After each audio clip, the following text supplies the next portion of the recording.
हरिओम. पसायदान योगदा श्री जयगणेश जोशी यांनी केलेले निरूपण. प्रवचन 48. रसग्रहण. अनुबंधनात्मक रचना भाग 4. जे खळांची व्यंकटी सांडो, तया सत्कर्मी रती वाढो, भूता परस्परे पडो मैत्र जीवांचे. या ओवीची रचना पहा. येथे पहिल्या चरणामध्ये मागणे मागितले. जे दुष्ट आहेत त्यांची दुष्ट बुद्धी, दुष्ट प्रवृत्ती नष्ट होऊ दे. मग दुसऱ्या चरणामध्ये त्यावर उपाय सुचवला. असे भगवत कार्यात रत राहू देत. त्यांची भगवत कार्यात रुची प्रीती सतत वृद्धिंगत होऊ दे. याचा अर्थ खळांची सत्कर्मात रती व्हावी, या कामासाठी कोणावर तरी तशी जबाबदारी दिली. आणि शेवटी तिसऱ्या आणि चौथ्या चरणांमध्ये याचा परिणाम म्हणजे सर्व प्राणीमात्रांमध्ये मैत्रीची भावना जागती राहू दे अशी अपेक्षा व्यक्त केली. पहिल्या ओवीने गीतेची आणि अर्थात भावार्थ दीपिकेची सुरुवात दुष्टपणा करणाऱ्या धृतराष्ट्राच्या प्रश्नाने झाली आहे. दुसऱ्या ओवीपासून 11व्या ओवीपर्यंत जरी त्या संजयाच्या मुखी असल्या तरी त्या दुसरा दुष्ट दुर्योधन जे बोलला ते सांगण्यासाठी आहेत. कारण सर्वप्रथम दुष्ट खोडी काढतात, म्हणून सज्जनांना त्यांचे पारिपत्य करावे लागते. यासाठी माऊली पहिले मागणे मागतात, ही खलप्रवृत्ती नष्ट व्हावी. कारण स्वतःचा काहीही संबंध असो किंवा नसो, खलप्रवृत्तीचे लोक होऊ घातलेल्या चांगल्या कामात व्यत्यय आणतात. म्हणून सर्वप्रथम तशी खलप्रवृत्ती जर नष्ट झाली तर सर्वांना सत्कर्माला उद्युक्त करणे सुलभ होईल. धृतराष्ट्राला भगवंत श्री विदुर, भीष्माचार्य, द्रोणाचार्य अशांनी पांडवांजवळ सलोखा कर असे वारंवार सांगितले. ते त्यावेळी त्याला पटत असे, परंतु नंतर दुर्योधन समोर आला की त्याचे मन बदलत असे.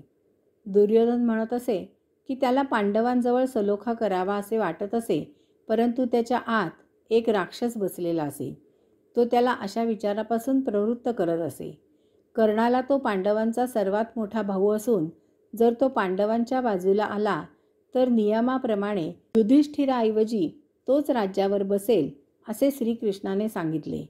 आणखीही धर्म अधर्माच्या गोष्टी सांगितल्या, परंतु कर्ण श्रीकृष्णाला म्हणाला की त्याला हे सर्व समजते, पटते आणि तरीही तो दुर्योधनालाच मदत करणार.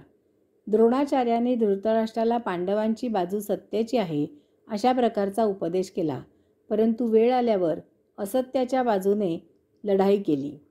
भीष्म पितामह पांडवांच्या बाजूला असूनही प्रत्यक्ष पांडवांच्या बाजूने लढाईसाठी रणांगणावर उतरले नाहीत. कौरवांच्या बाजूने लढले.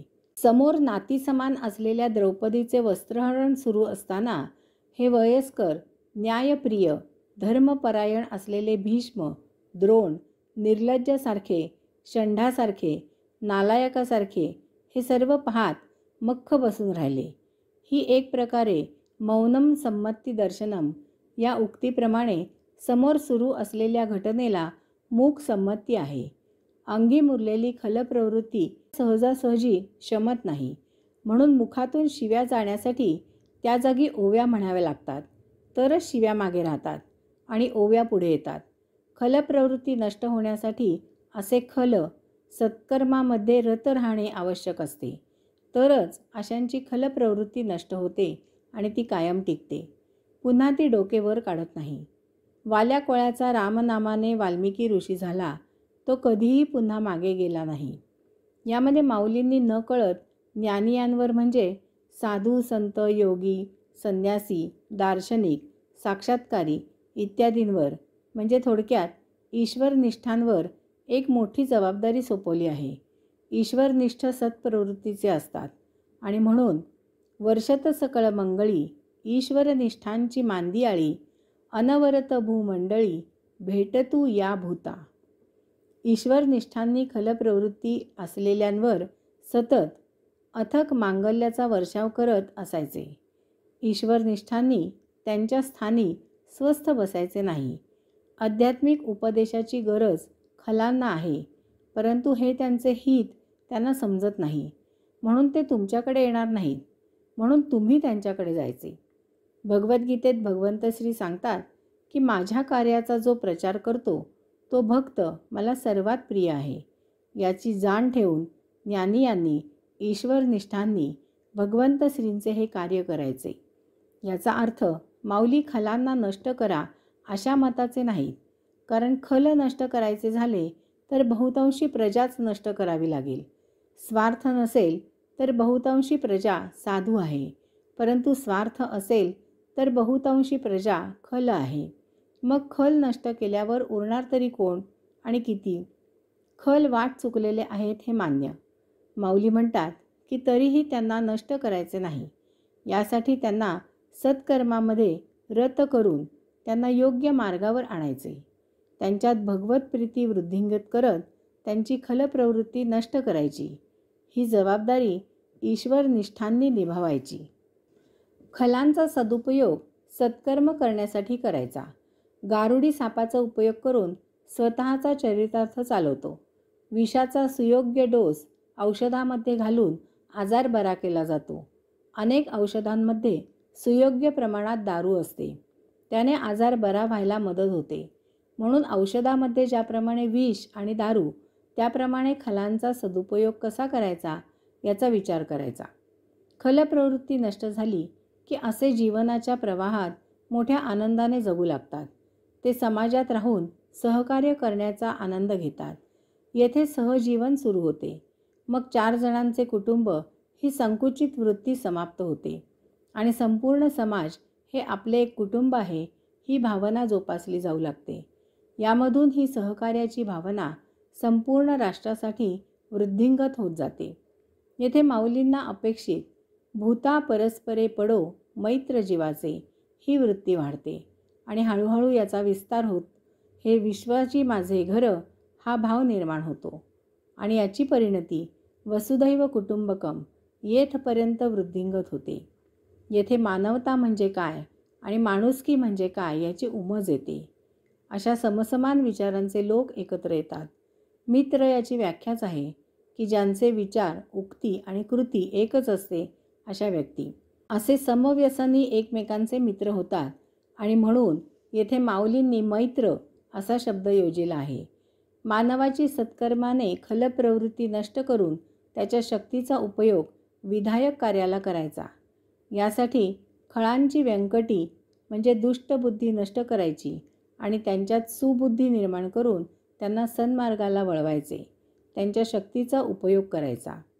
आता येथे एक गोष्ट जाणून घ्यायची की माऊलींनी जे शब्द असा वापरला आहे आणि त्याच्या अनुषंगाने तया असा शब्द वापरला आहे. याचा अर्थ ज्या खलांची दुष्टबुद्धी नष्ट झाली आहे त्यांची सत्कर्मांमधील रती, रुची, आवड वाढवण्याचा प्रयत्न ईश्वरनिष्ठांनी सुरू करायचा आहे. सर्व खलांना सत्कर्माकडे वळवून त्यांची दुष्टबुद्धी नष्ट करायचा प्रयत्न करायचा, परंतु सर्व खलांची रुची वाढवण्यामागे लागायचे नाही, कारण सर्व खल सुधारणार नाहीत. काही नाठाळ तसेच राहणार. ते त्यांचे प्रारब्ध, संचित, नशीब असते. यावर काही इलाज नाही. थोडे विषयांतर करून सांगतो. अशा न सुधारणाऱ्या खलांना ठार मारून त्यांना सुधारायला पुढील जन्म धारण करायला लावण्याची कृष्ण नीती आहे. नाहीतर अशांमुळे सज्जनांना त्रास होतो. यास्तव सज्जन पांडवांना न सुधारणाऱ्या खलप्रवृत्तीच्या सर्व कौरवांना ठार करण्याचा श्रीकृष्णाने पांडवांना सल्ला दिला. ज्यांनी खलप्रवृत्ती सोडली त्यांची सत्कर्मामध्ये रती वाढवण्यावर ईश्वरनिष्ठांनी भर द्यायचा. त्यायोगे त्यांचे संचित तर संपेलच, परंतु सत्कर्मामध्ये रती, रुची, आवड लागली की भविष्यात असे कायमकरिता खलप्रवृत्तीकडे कधीही फिरकणार नाहीत. कारण खलांची दुष्टबुद्धी नष्ट झाली याचा अर्थ ते सज्जन झाले असा होत नाही. त्यासाठी त्यांची खलवृत्ती कायमकरिता नष्ट करण्यासाठी त्यांना सत्कर्माला प्रवृत्त करायचे. यासाठी माऊली सांगतात की असे खल सत्कर्मात रत झाले पाहिजेत. त्यांना सत्कर्माचे व्यसन लागले पाहिजे. यासाठी सत्कर्म कमी झाले तरी चालेल, परंतु खलवृत्ती नष्ट झालेल्यांची संख्या वाढली पाहिजे. यासाठी जे ईश्वरनिष्ठ आहेत त्यांनी मंदिरात, आश्रमात, मठात, घरी थांबायचे नाही. अशांनी परिव्राजक व्हायचे, गावोगावी फिरायचे आणि प्रभू कार्य करायचे. सत्कर्म काही कारणाने, दडपणाने किंवा प्रसिद्धी प्रतिष्ठा यासाठी करायचे नाही, तर निरपेक्षपणे सत्कर्म करून ईश्वरनिष्ठांची संख्या वाढली पाहिजे. येथे लवकरात लवकर सत्ययुग सुरू झाले पाहिजे. हे प्रभू कार्य आहे. या भावनेने सत्कर्म करायचे. अशा प्रकारे माऊलींची अपेक्षा आहे की खलप्रवृत्ती कायमकरिता नष्ट व्हावी आणि हे टिकण्यासाठी असे लोक सत्कर्मामध्ये रत राहिले पाहिजेत. अशा प्रकारे सत्कर्माची आवड अनेकांमध्ये निर्माण व्हावी आणि मग असे सर्वजण एकमेकांचे मित्र व्हायला पाहिजेत, तरच समाजाची उन्नती होईल.